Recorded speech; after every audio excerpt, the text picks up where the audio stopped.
تو وہ اپنے منشی سے کہتا ہے یہ اتنی دیر ہوگی دے نہیں سکا، اس کو ویسے ہی معاف کر دو۔ اس زمانے میں جب لینٹر کا کوئی انتظام نہیں تھا، اس نے پتھروں کے ساتھ چھت بھی بنوائی اس کی۔ حال اس کا یہی ہے، پتہ نہیں میرا ظلم ہے یا تیرا ظلم ہے، میں نے معاف کر دیا۔ تو جو معافی اور تواضع ہے اس کا فقدان نظر آتا ہے۔ کنترا نام کی چیک پوسٹ ہوگی اور وہاں پہ سینے سکین کیے جائیں گے۔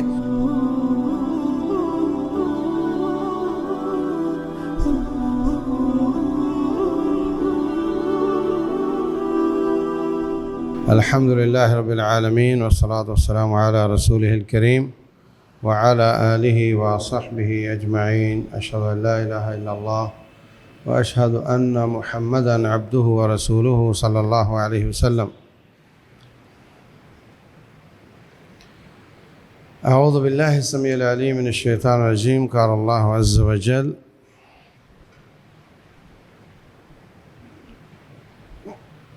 وسارعوا إلى مغفرة من ربكم وجنة عرضها السماوات والأرض أعدت للمتقين الذين ينفقون في السراء والضراء والكاظمين الغيظ والعافين عن الناس والله يحب المحسنين۔ اللہ تبارک و تعالیٰ فرماتے ہیں جنت کی طرف جلدی کرو جس کی چوڑائی زمین و آسمان جیسی ہے، جو اللہ تعالیٰ نے متقین کے لیے تیار کی ہے۔ متقین کی صفات یہ ہیں جو تنگی ہو یا فراوانی ہر صورت میں اللہ کے راستے میں خرچ کرتے ہیں، اور وہ لوگوں کو معاف کرتے ہیں اور غصہ پی جاتے ہیں۔ یہی لوگ محسن ہیں، اللہ محسنین کو پسند کرتا ہے۔ تو غصہ پی جانا اور معاف کر دینا یہ اللہ تعالیٰ کی بھی صفت ہے اور انبیاء کی بھی صفت ہے، اور جو خلفائے راشدین کی بھی صفت ہے، ہر نیک آدمی کی صفت ہے۔ اللہم انک عفو تحب العفو فاعف عنی، کا معنی اے اللہ تو معاف کرنے والا ہے، معاف کرنے کو پسند کرتا ہے۔ اللہ بندے کو معاف کرے اس کو وہ پسند کرتا ہے، اور بندہ بندے کو معاف کرے اس کو بھی وہ پسند کرتا ہے، وہ معافی کو پسند کرتا ہے۔ جب بھی کوئی کسی سے ناراض ہوگا، اس میں یا ایک کی زیادتی ہوگی یا دوسرے کی زیادتی ہوگی یا دونوں کی زیادتی ہوگی یا دونوں کی نہیں ہوگی، شیطان کی زیادتی ہوگی، غلط فہمیاں ہوگی۔ دونوں کی زیادتی بھی ہو سکتی ہے، اور وہ دونوں ہی اپنے آپ کو مظلوم سمجھ رہے ہیں اور سمجھتے ہیں کہ اس کو معافی مانگنی چاہیے، میں تو مظلوم ہوں۔ حقیقت میں وہ بھی ظالم ہوتا ہے، وہ بھی ظالم ہوتا ہے، دونوں کا قصور ہوتا ہے۔ حال اس کا یہی ہے کہ معافی مانگ لی جائے یا معاف کر دیا جائے۔ اللہ تبارک و تعالیٰ معاف کر دیتا ہے، بڑے بڑے پاپ معاف کر دیتا ہے۔ رسول اللہ صلی اللہ علیہ وسلم فرماتے ہیں، بخاری شریف کی حدیث ہے، قیامت والے دن ایک سیٹھ کو پیش کیا جائے گا، لوگ اس کے پاس آتے قرضہ لینے اور ان کو قرضہ دے دیتا، اور وہ ان سے پورا واپس نہیں ہوتا، کوئی وقت مقررہ پر واپس کر دیتا، کسی سے واپس نہیں ہوتا۔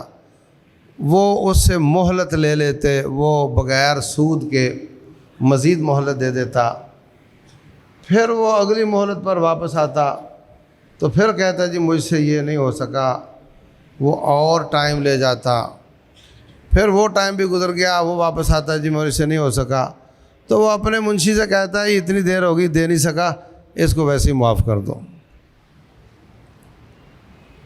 رسول اللہ صلی اللہ علیہ وسلم فرماتے ہیں قیامت والے دن وہ پیش ہوگا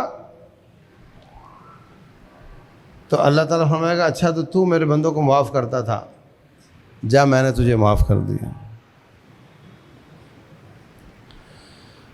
ملکہ زبیدہ ہارون رشید کی بیوی، اس نے دیکھا کہ حاجیوں کو بڑی پریشانی ہوتی ہے پانی کی، تو اس نے طائف سے ایک نہر کھدوائی جو حرم تک پہنچائی، آج بھی اس کے آثار مزدلفہ میں نظر آتے ہیں۔ چاروں طرف سے بند تھی، پتھروں کے ساتھ بنوائی، پورے پہاڑوں کا لیول نکلوایا، کہیں سے سرنگ جا رہی ہے، کہیں سے نظر آتی ہے، اور راستے میں جگہ جگہ اس کے پانی پینے کی گنجائش بنائی۔ اس زمانے میں جب لینٹر کا کوئی انتظام نہیں تھا، اس نے پتھروں کے ساتھ چھت بھی بنوائی اس کی، وہ تقریباً 2 میٹر چوڑی ہوگی۔ وہ بڑا خرچہ آیا۔ جب ٹھیکیدار سارے اخراجات اور لیئر بک اور کھاتے لے کر آیا کہ جناب اتنے پیسے آپ نے دیے تھے، اتنے خرچ ہوئے، یہ آپ حساب لے لیں، تو کہنے لگی کہ اگر میں یہ حساب کتاب چیک کروں تو کہیں نہ کہیں کوئی اونچ نیچ ہو سکتا ہے، کوئی جعلی بل بنا لیا گیا ہو سکتا ہے کوئی نہ کوئی حساب میں غلطی نکل آئے، لیکن میں یہ کتاب نہیں کھول لوں گی، کھول کر ہی نہیں دیکھوں گی، اس امید سے کہ اللہ تعالیٰ قیامت والے دن میرا حساب نہیں کھولے گا۔ میں نے اس کا حساب نہیں کھولا، اللہ میرا نہیں کھولے گا۔ ہمارے ہاں یہ بڑی مصیبت ہے، ہم کوئی نہ کوئی کدورت، نفرت، عداوت، بغض، کینہ، دشمنی، خواہ مخواہ کی، بلا وجہ کی حسد،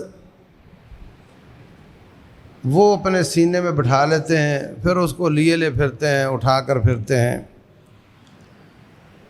ڈاکٹر کہتے ہیں کہ آپ 10 کلو وزن اٹھا کر، 20 کلو، 30 کلو وزن اٹھا کر ہر وقت پھرو، اس سے اتنی تھکاوٹ اور اتنی انرجی ضائع نہیں ہوتی جتنی انرجی دماغ کوئی چیز اٹھا کر پھرتا ہے تو اس سے ضائع ہوتی ہے۔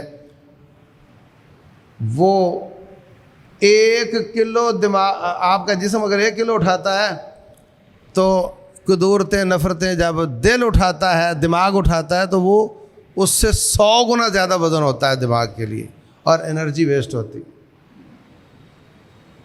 تو حال اس کا یہی ہے، پتہ نہیں میرا ظلم ہے یا تیرا ظلم ہے، میں نے معاف کر دیا، حال اس کا یہی ہے۔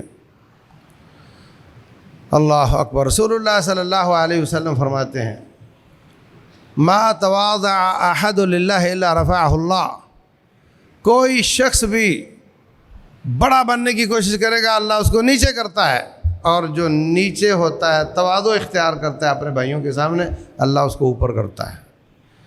یوسف علیہ السلام کے بھائیوں نے بڑا بننا چاہا، بھائی کو نیچے کرنا چاہا، کنویں میں پھینک دیا، اللہ نے اس کو اٹھا کر کے تخت پہ بٹھا دیا، اور بھائی ہاتھ پھیلا رہے ہیں اس کے سامنے، بھائی ہاتھ پھیلا رہے ہیں، آ کر کہتے ہیں وَجِئْنَا بِبِضَاعَةٍ مُزْجَاةٍ فَأَوْفِ لَنَا الْكَيْلَ وَتَصَدَّقْ عَلَيْنَا، پیسے ہم تھوڑے لائے ہیں، مال ہمیں پورا چاہیے، آپ ہم پہ صدقہ کریں، ان اللہ یجزی المتصدقین، اللہ تمہیں بڑا اجر دے گا۔ بھیک مانگ رہے ہیں اس بھائی سے جس کو نیچے کرنا چاہا تھا، اللہ نے اس کو اوپر کر دیا۔ وما تواضع احد للہ الا رفعہ اللہ، جو اللہ واسطے تواضع اختیار کرتا ہے، اللہ کو خوش کرنے کے لیے بڑا بننے کی کوشش نہیں کرتا، رب ذوالجلال کا وعدہ ہے میں تجھے بڑا بناؤں گا۔ وما زاد اللہ عبدا بعفو الا عزا، بظاہر یہ لگتا ہے 2 آدمیوں کا جھگڑا تھا، ایک نے معاف کر دیا، وہ ہار گیا، دوسرا شاید جیت گیا، فرمایا نہیں، جو معاف کرتا ہے اللہ تعالیٰ اس کی عزت میں اضافہ کرتا ہے، جو معاف کرتا ہے اللہ تعالیٰ اس کی عزت میں اضافہ کرتا ہے۔ اور ما نقصت صدقۃ من مال، صدقہ دینے سے بظاہر پیسہ کم ہوتا ہے، 10,000 تھا، ایک صدقہ کر دیا تو 9 رہ گئے، لیکن اللہ فرماتے ہیں نہیں، یہ کم نہیں ہوا، یہ زیادہ ہو گیا ہے، یہ زیادہ ہو گیا ہے۔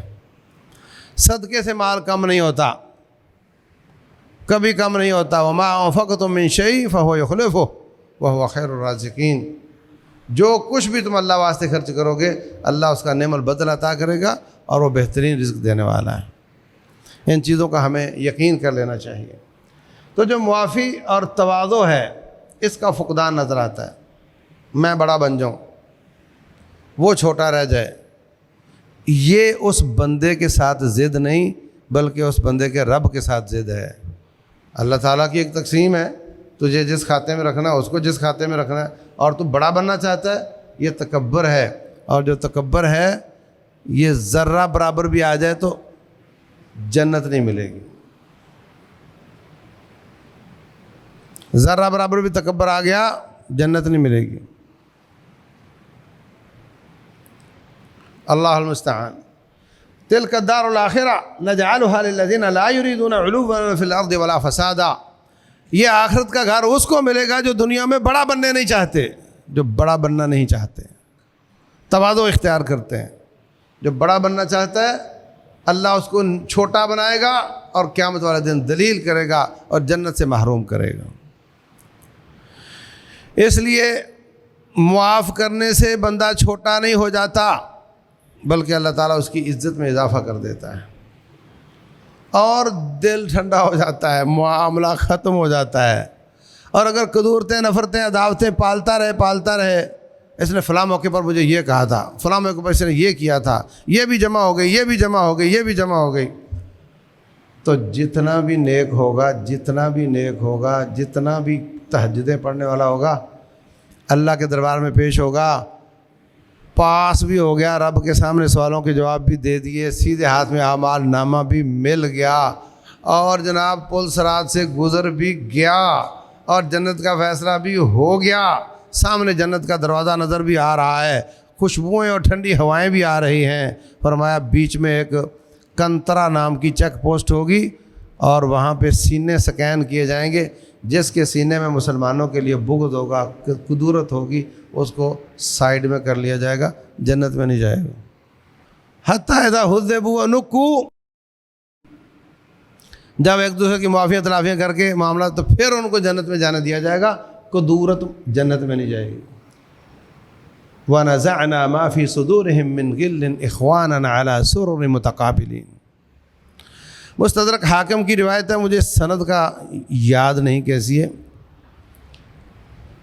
اللہ تعالیٰ کے دربار میں ایک بندہ پیش ہوگا، دو بندے، وہ کہے گا یا اللہ اس سے میں نے بدلہ لینا، مجھے لے کر دے۔ اللہ فرمائے گا اس کے پاس تو ہے کچھ نہیں، تو پھر مجھے نیکیاں دے یا میرے گناہ اٹھائے، میں نہیں مانتا۔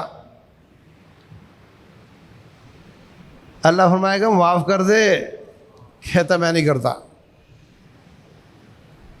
اللہ فرمائے گا اوپر دیکھے گا تو بہت بلند ستاروں سے اونچے محلات نظر آئیں گے، تو آنکھیں پھٹی کی پھٹی رہ جائیں گی اس کی۔ پھر بھول گیا، وہ بدلہ لینا بھول گیا اس کو، کہتا یا اللہ یہ محلات کس نبی یا کس شہید کے ہیں؟ اللہ فرمائے گا نبی شہید کے نہیں ہیں، یہ اس کے ہیں جو اس کی قیمت دے۔ یا اللہ اس کی قیمت کیا ہے؟ اللہ فرمائے گا اس کی قیمت یہ ہے کہ تو اپنے بھائی کو معاف کر دیں۔ وہ اپنے بھائی کو معاف کر دے گا، جلدی جلدی جانا چاہے گا، اللہ فرمائے گا ٹھہر جا، اس کو بھی لے کر جا، دونوں ہی جنتوں کے وارث ہو جائیں۔ کتنی باتیں طالب علمی کے زمانے میں، استادوں کے لیول پر اوپر چلے جاؤ، جہاں بھی جماعت ہوگی، جہاں بھی چار بندے مل کر کام کریں گے، کچھ نہ کچھ تو تیرے دماغ کے خلاف ہوگا نا، سب باتیں تیرے دماغ کے مطابق تو نہیں ہوں گی۔ ایک ابے کی اولاد، ان کا دماغ آپس میں نہیں ملتا، ایسا ہے یا نہیں؟ اور کبھی بھائیوں بہنوں کی لڑائی دیکھی ہے، لڑ پڑتے ہیں۔ تو یہ تو زیادہ والدین کی اولاد ہے، ان کا دماغ 100% موافق ہونا تو ممکن ہی نہیں ہے۔ تو لامحالہ کوئی نہ کوئی بات تو ہوگی جو آپ کو پسند نہیں آئے گی، اور اس کا حل صرف ایک ہے، معاف کر دو۔ اللہ تبارک و تعالی عمل کی توفیق دے۔ وما علینا الا البلاغ۔